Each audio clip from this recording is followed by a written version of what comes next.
آپ ابھی حضرت شاعر اسلام نوشاد عالم صاحب قبلہ سے نعت پاک خوبصورت نعت پاک سماعت کر رہے تھے۔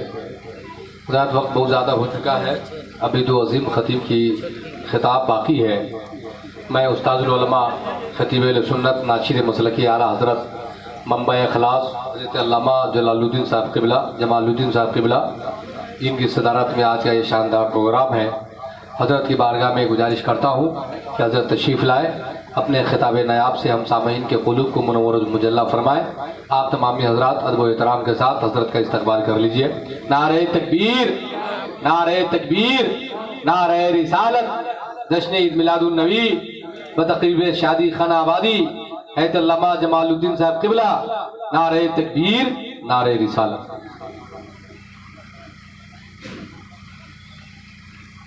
برادران ملت اسلامیہ، سامعین بر، پردہ نشین خواتین اسلام، ہماری ڈائٹ پر جلوہ بار علماء ذوی احترام جی احتشام، السلام علیکم ورحمۃ اللہ۔ الحمد لولیہ والصلاة والسلام علی نبیہ وعلى آلہ وصحابہ وأہل بیتہ اجمعین، اما بعد، اعوذ باللہ من الشیطان الرجیم، بسم اللہ الرحمن الرحیم۔ فانکحوا ما طاب لکم من النساء مثنی وثلاث ورباع۔ آمنت باللہ، صدق اللہ العلی العظیم، وصدق رسولہ النبی الامین المکین الکریم، ونحن لذلك لمن الشاہدین والشاکرین والحمد للہ رب العالمین۔ آئیے گفتگو سے قبل لب گسائی سے پیشتر ہم اور آپ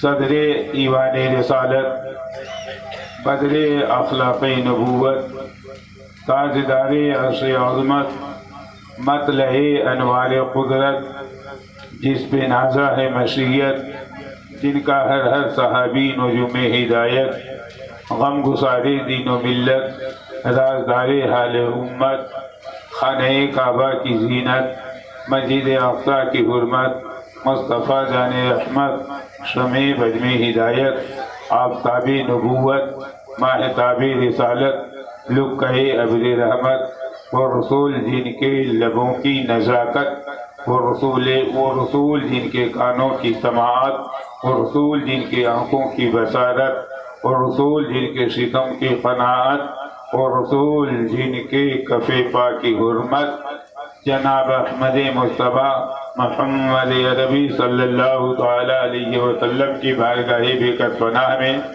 ہدیہ درود پاک پیش کریں اور پڑھیں، اللہم صلی علی سیدنا و شفیعنا مولانا محمد المعدنی جود بارک وسلم، صلاۃ و سلاما علیک یا رسول اللہ۔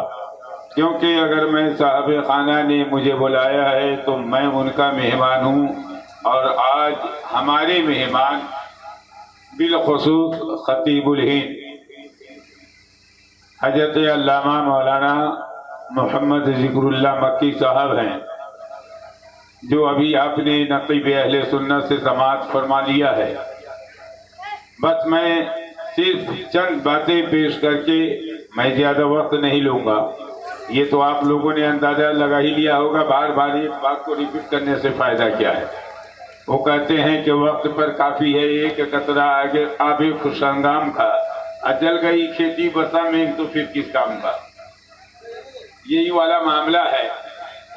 بہرحال ایک مرتبہ اور حصول برکت کے لیے درود پاک پڑھ لے، اللہم صلی علی سیدنا و شفیعنا و حبیبنا و طبیبنا و طبیب قلوبنا و مولانا مولانا محمد المعدنی الجود بارک وسلم، صلاۃ و سلاما علیک یا رسول اللہ۔ شادی بیاہ کے موقع پر آج ابھی آپ نے نقیب اہل سنت سے 2-3 مرتبہ حضرت امیر خسرو اور حضرت نظام الحق والدین محبوب الہی دہلوی علیہ رحمہ کا معاملہ سماعت فرمایا ہے۔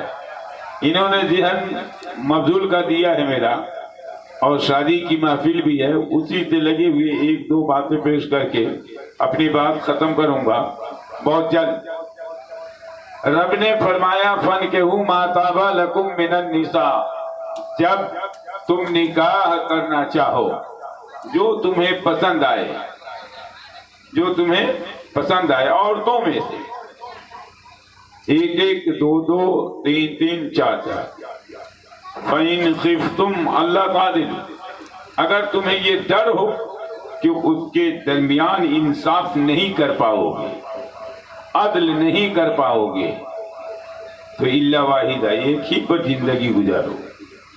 ایسا نہیں ہے کہ ایک شادی آپ نے کی ہے، اور ایسا دیکھا جاتا ہے علاقے میں بھی کہ ایک شادی کیا تو دوسری بیوی کو بھیک مانگنے پہ مجبور کر دیا۔ یہ یاد رکھیے، یہ کوئی کمال کی بات نہیں ہے، بلکہ یہ تو تمہارے لیے بہت ہی شرموار کی بات ہے کہ تم نے پہلی بیوی کو بھیک مانگنے پہ مجبور کر دیا اور دوسرے کے ساتھ میں خرمستیاں کرتے ہوئے نظر آتے ہو، تو تم کل میدان محشر میں حقوق العباد میں گرفتار ہوگے، اور جو بندہ حقوق العباد میں گرفتار ہوتا ہے وہ سب سے بڑا خطا کار ہوتا ہے۔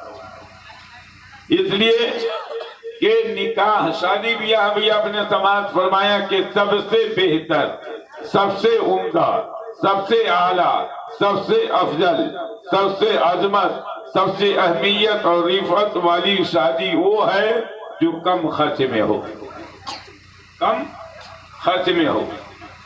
نمود، ریا، نام و نمود، ریاکاری، دکھاوا یہ نہ ہو، بلکہ آپ شادی کریں تو شادی کرنے کے لیے اللہ کے پیارے رسول علیہ السلام نے ارشاد فرمایا کہ تم سب سے پہلے جہاں شادی کرتے ہو اس کی دینداری کو دیکھو، پھر اس کے بعد حسب و نسب کو دیکھو، پھر اس کے بعد اس کے جمال یعنی خوبصورتی کو دیکھو، پھر اس کے بعد میں اس کے مال کو دیکھو۔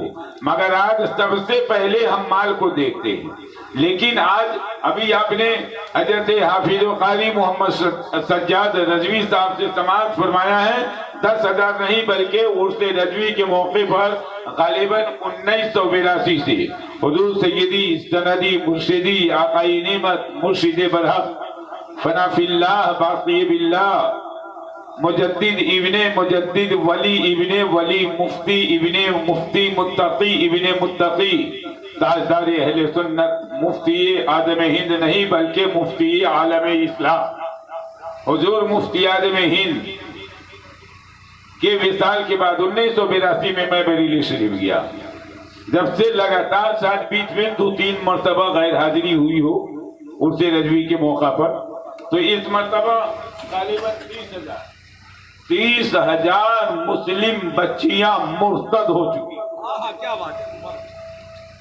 جو غیروں کے اغیار کے ساتھ جا کر کے، یہ ہمارے لیے شرموار کی بات نہیں، ڈوب مرنے کی بات نہیں ہے۔ بہرحال میں اس کی طرف نہ جا کر کے، ہر دور میں یہ معاملہ رہا، مگر پہلے یہ تھا کہ لڑکی پسند آ جائے، گھر پسند آ جائے، خاندان پسند آ جائے۔ تو حضور سیدی سرکار آپ نے نہیں دیکھا ہے، اپنے علاقے میں تو زیادہ خاص کر کے دیکھتے ہیں، مہینہ میں کم سے کم 4-5 ٹیمپو والا تو آتا ہی ہے، واللہ اعلم بالصواب، میں اس پر تانا زنی نہیں کرتا۔ لیکن افسوس کی بات تو یہ ہے، ہماری قوم کے لیے جو ہے بہت افسوس کی بات ہے کہ ایک مسجد کا امام، میں اپنے یہاں جمعہ کے دن مسجد کے وضوخانے پر جو ہے بیٹھا ہوا تھا، آئے مسجد کے امام ہے اور اس قوم کا امام اپنی بچی کی شادی کے موقع پر بھیک مانگنے پر مجبور ہے، اس قوم کا جوال کا عالم کیا ہوگا آپ سوچ لیجیے۔ اچھا کیا کو سیاسی جاری، میں نے کہا کہ ٹھیک ہے، اب وہ امام صاحب نے کہا کہ نہیں تقریر تو میں نہیں کرتا ہوں، تقریر تو جمالی کے پاس جائیے گا، وہی کریں گے، وہی اعلان کر دیں گے۔ بہرحال اعلان کیا تو جمعہ میں ہر آدمی کوئی ضروری نہیں پیسہ لے کر کے جا رہے، تو ایک آپ کے قوم، آپ کا قائد، آپ کا رہنما، آپ کا رہبر جو رب کی بارگاہ میں جب جو ہے آگے کھڑا ہوتا ہے تو رب کی بارگاہ میں آپ کی نمائندگی کرتا ہے اور آپ کی قیادت کرتا ہوا نظر آتا ہے. آپ اپنے دینی قائد کو جو ہے بھیک مانگنے پر مجبور کر دیا، یہ مطالبہ ہی کی بنیاد پر. بہرحال ان کے زمانے میں حضرت سیدی سرکار محبوب الہی کے زمانے میں ایک شخص بہت دور دراز سے دہلی کی سرزمین پر آیا، گھر گھر در در پھرتا رہا. بات مختصر کر دوں، اور پھرنے کے بعد جب معاملہ آیا تو کسی حضرت خطیب الہند علامہ مولانا ذکر اللہ صاحب قبلہ جیسے ذہین مائنڈیڈ ذہانت و فطانت والے آدمی نے کہا کہ ارے کہاں در در پھرو گے، کہاں کہاں جب مارے پھرو گے؟ تم ایسا کرو کہ حضرت محبوب الہی کی بارگاہ میں چلے جاؤ، وہاں تمہارا مطلب پورا ہو جائے گا. کب تک گھر گھر پھرو گے تم؟ یہ چلا گیا. ہفتے 10 روز کے بعد میں آمنا سامنا ہوا. سیدی سرکار محبوب الہی نے فرمایا کہ کئی روز سے تجھے دیکھتا ہوں، کیوں آئے اور کیسے آئے؟ آنے کی غرض و غایت کیا ہے؟ تو اس کے آنکھوں میں آنسو آ گئے. کہا سرکار چند بچیاں ہیں جن کی شادی کے لیے مجھے اتنی وسعت نہیں، اتنی بساط و اوقات نہیں کہ میں اپنی بچیوں کو ایک سہانا کپڑا دے کر کے اور نکاح کر کے جو ہے رخصت کر سکوں. اسی غرض و غایت سے میں آیا ہوں. حضور سیدی سرکار نظام الدین اولیاء دہلوی، یہ کون؟ ابھی آپ نے بارہا سنا ہے. یہ میں اصلاح چاہتا ہوں، تقریر کرنا میرا مقصد نہیں ہے، کیونکہ میں نے ابھی عجیزی حافظ نظام الدین صلی اللہ علیہ وسلم سے کہا کہ بھائی میں دوا بھول گیا ہوں، میں لایا نہیں، میں بول کر کے 10-5 منٹ بس شرکت غرض تقریر کرنا نہیں ہے کہ میں دوا لایا نہیں ہوں، بھول گیا ہوں، میری طبیعت ویسی ہو رہی ہے. میں اسی بات کو لے کر کے ایک بات اور پیش کروں گا مختصر میں، واقعات کو میں پھیلاؤں گا نہیں. تو کہا کہ ٹھیک ہے، پیسے کی ضرورت ہے. تو حضرت نظام الدین اولیاء دہلوی علیہ الرحمہ نے کیا دیا؟ ایک جوتی. اب ایک جوتی کوئی لے گا؟ ابھی نالین سرکار کے نالین پاک کی بات چل رہی تھی، مگر سرکار کے غلام جو ہے سرکار کا غلام ہوتا ہے، جو رسول کونین کا غلام ہوتا ہے، وہی تو ہمارا امام ہوتا ہے. امام احمد رضا خان کو دیکھ لیجیے، دیگر بزرگان دین وہ بھی ہمارے امام. تو ایسے پیر و مرشد کا معاملہ ہے کہ حضرت نظام الدین اولیاء دہلوی علیہ الرحمہ نے فرمایا کہ اگر شریعت کا حکم ہوتا تو میں لوگوں کو وصیت کرتا کہ امیر خسرو کو میری قبر میں دفن کرے. ہے یا نہیں؟ میری قبر میں دفن کرے. بہرحال یہ لے کر کے بہت مایوس کرتے ہیں کہ یہ ناکامیوں کی لذتیں اس سے پوچھیے جو مسافر جا کے لٹ گیا منزل کے قریب. میں صرف گفتگو کی شکل اختیار کر رہا ہوں. جب چلے گئے بہت مایوس ہو کر کے لوٹے. لیکن ادھر امیر خسرو اس وقت بلبن خان کی دور حکومت تھی. اس نے مشاعرہ کرایا، آل انڈیا مشاعرہ، اور اس وقت کی دارالحکومت کلکتہ میں یہ گئے. کون؟ امیر خسرو.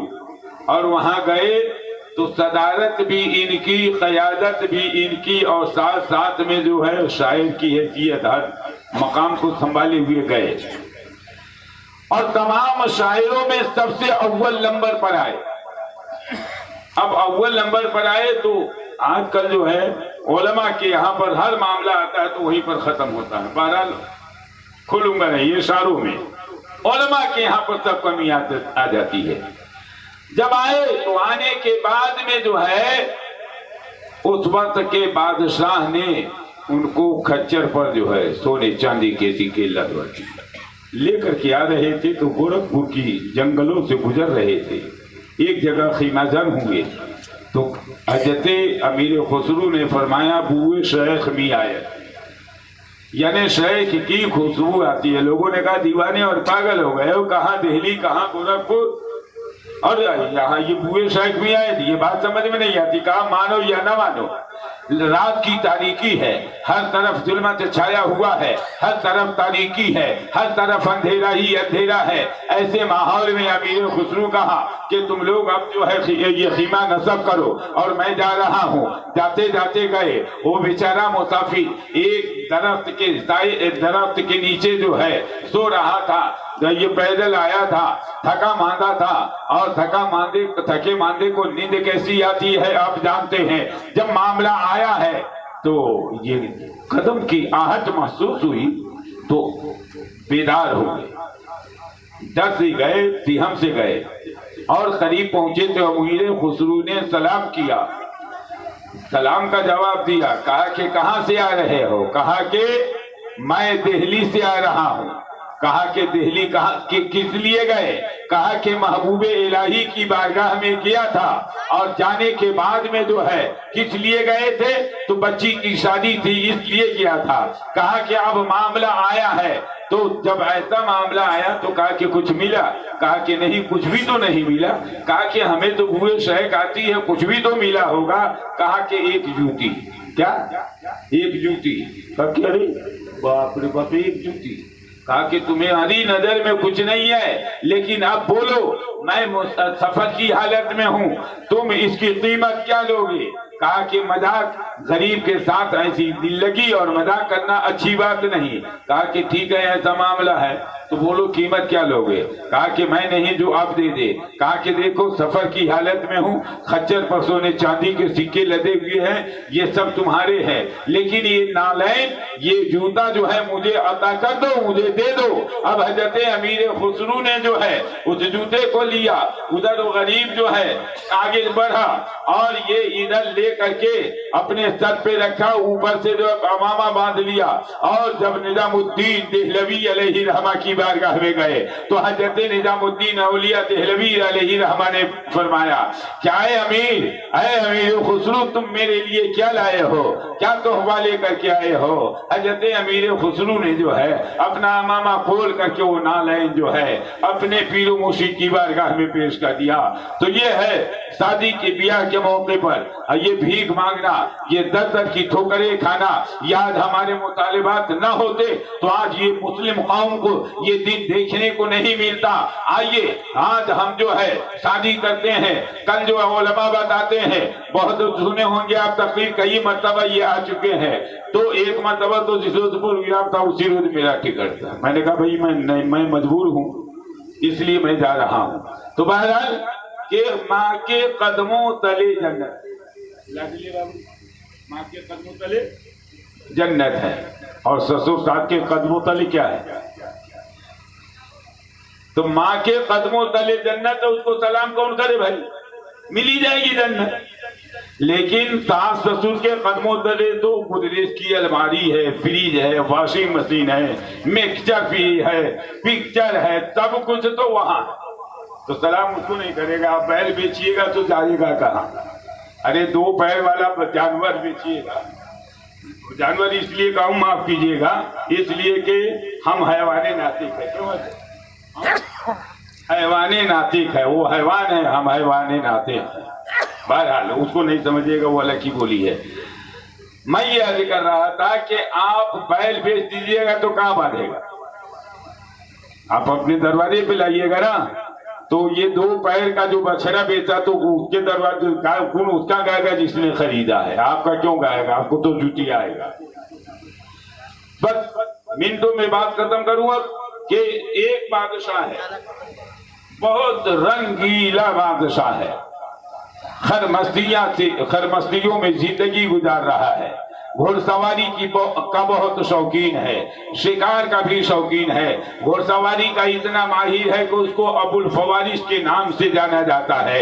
جب یہ جنگل میں گئے تھے تو جانے کے بعد میں جو ہے شادی دیکھو کیسے کرنی چاہیے، لڑکا کیسا ہونا چاہیے، گھر کیسا ہونا چاہیے، لڑکی کیسی ہونی چاہیے، اور خاندان کیسا ہونا چاہیے۔ اس واقعہ سے آپ سبق سیکھیں۔ جب یہ گئے تو ابو الفوارس یعنی گھوڑدوڑ میں سب سے زیادہ ماہر کہا جاتا تھا، جس کا نام شاہ شجاع ہے۔ شاہ شجاع یہ جنگل میں گئے تو ایک غیبی آواز آئی، اے شاہ شجاع، یہ رنگ رنگیلیاں، یہ خرمستیاں کب تک کرتے رہو گے؟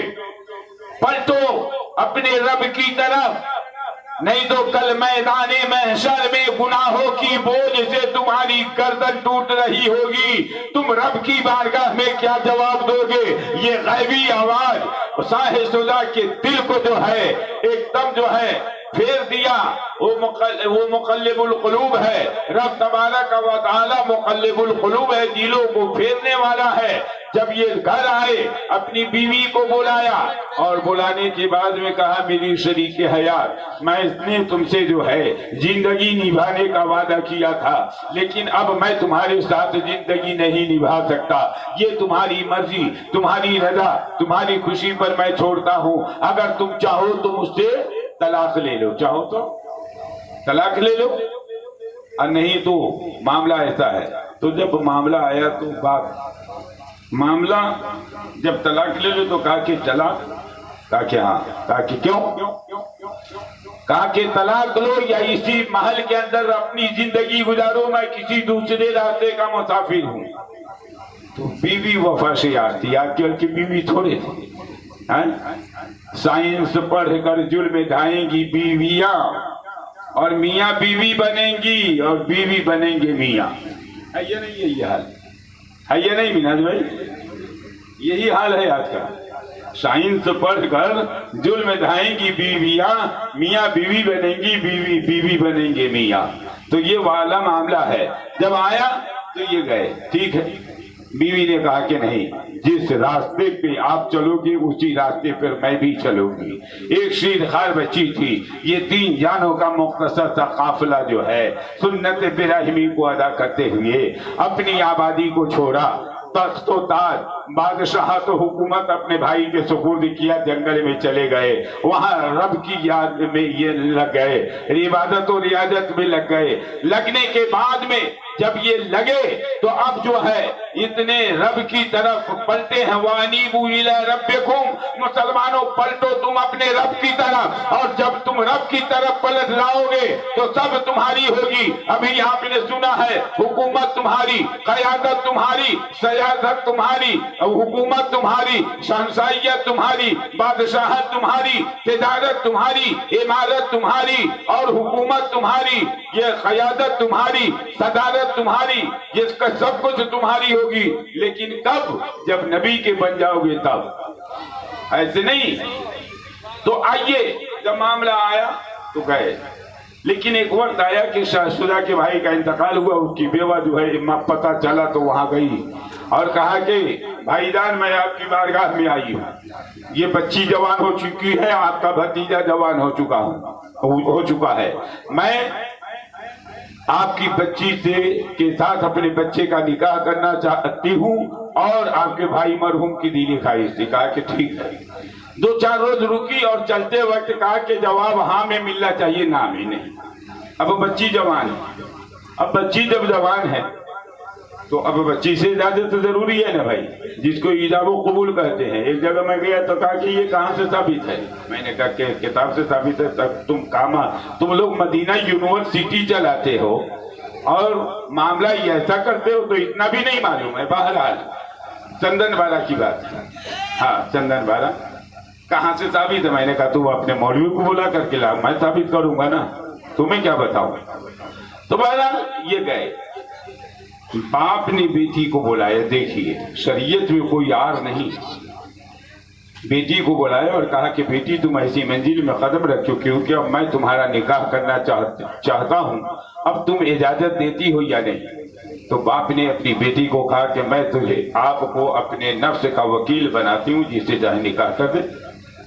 مہر وغیرہ سب کی اجازت دے دی۔ باپ نے کہا بیٹی اب تم سے اجازت لینا چاہتا ہوں، اسی آبادی میں ایک لڑکا ہے جو بڑا متقی ہے، بڑا پرہیزگار ہے، بڑا نمازی ہے، عابد سجدہ دار ہے، صائم النہار قائم اللیل ہے، یعنی دن کو روزہ رکھنے والا، رات کو قیام کرنے والا، بڑا متقی پرہیزگار ہے۔ نکاح کر دیا۔ نکاح کے بعد بیٹی رخصت ہو کے گئی دولہا کے گھر، جھوپڑی میں۔ بادشاہ وقت کی بیٹی، کچھ بھی ہے بادشاہ وقت کی بیٹی، لیکن جب گئی تو جھوپڑی ایک مٹکا رکھا ہوا، مٹکے کو اوپر ڈھکن کے لیے یہ اوپر روٹی ہے، اس کو سے ایک ڈھکن ڈھکا ہوا، یہ کھول کر کے دیکھا شاہ شجاع کی بیٹی نے، دیکھا ویسے ہی جو ہے اچنبے میں آ گئی، نماز ادا کیا، ادھر شوہر مسجد سے نماز ادا کر کے آیا، اور جیسے ہی حجرے میں قدم رکھا کہا السلام علیکم، تو اگر السلام علیکم اور 5 پڑوس کی 2-4 بوریاں ہوگی خود تک، اس کے باپ نے جو ہے لکڑی کا بکسا لکڑی کی پیٹی بھی نہیں دی تھی، اب جس بوریا کے منہ میں دانت نہیں، پیٹ میں آنت نہیں، آنکھ پہ چشمہ ہے، ہاتھ میں ڈنڈا، وہ بھی کہتے بہوا کو گزرے کی الماری نہ ملا، تیرے باپ نے دیا تھا کیا؟ تیرے باپ نے کیا دیا رے؟ بہرحال جب معاملہ آیا تو کہا وعلیکم السلام، تو اب سہاگ رات ہے، سبے جوفاف ہے، کجلے اور اسی میں قدم رکھا ہے، 2 دلوں کا، 2 جسم کا، 2 جسم قرب کی منزل سے ہمکنار ہونا چاہیے، 2 جسم کا جو ہے اتصال ہونا چاہیے، 2 دلوں کا ملن ہونا چاہیے، مگر فوراً آواز آئی، یہ شاہ شجاع کی بیٹی کی آواز اس لڑکے کے کان میں گونجی، ابھی اور اسی وقت میرے باپ کے گھر پہنچائیے، ابھی اور اسی وقت میرے باپ کے گھر پہنچائیے۔ کہا کہ ٹھیک، ایسی سزا کیوں دے رہی ہو؟ دنیا مجھے کیا کہے گی؟ کہا کہ میں سزا نہیں دے رہی ہوں، میں کچھ نہیں سننا چاہتی، ابھی پہنچائیے۔ اب بتائیے شادی کے بعد میں آج کل اور سامی کو جائے اور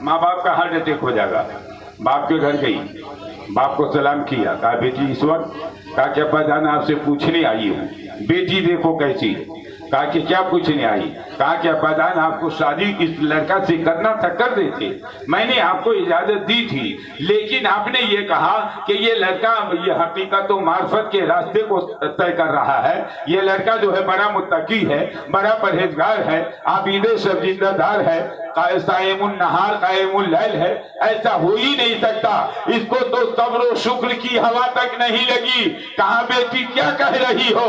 کہا کہ ابا جان قسم خدا کی میں صحیح کہہ رہی ہوں، جس نے اس لیے کہ میں نے جب مٹکے کے اوپر ایک روٹی دیکھی تو دیکھنے کے بعد میں نے ان سے پوچھا کہ یہ ایک روٹی کیوں رکھ رکھے ہو؟ تو ایک روٹی انہوں نے کہا ایک روٹی میں کھا چکا ہوں، ایک روٹی کل کے لیے بچا لیا ہوں، تو یہ ابھی اپنے پیٹ کو بھی یہ بھوکے رہ گئے، ایک روٹی کل کے لیے بچا لیا۔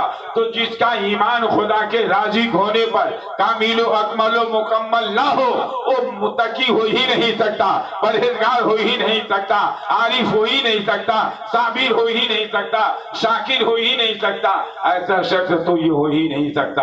اس لیے جو ہے اس کے جب اتنا سنا تو آج کل کا لڑکا ہوتا تو کیا کرتا نا اسا 1 2 3 آل انڈیا فری ہے نا، یہی کہتا نا، لیکن نہیں، شاہ شجاع کے داماد نے فوراً اپنی شریک حیات کے ہاتھ کو تھاما اور کلائی کو تھامنے کے بعد میں کہا شاہ شجاع کی بیٹی قسم خدا کی اب اس معاملے میں تم میری استاد رہو گی، میں تیرا شاگرد رہوں گا، لیکن آج حال یہ ہے کہ عجب ماجرا ہے حضرات، دیکھیے مانگتا ہے داماد خیرات، دیکھیے۔ وآخر دعوانا ان الحمدللہ رب العالمین۔ السلام علیکم۔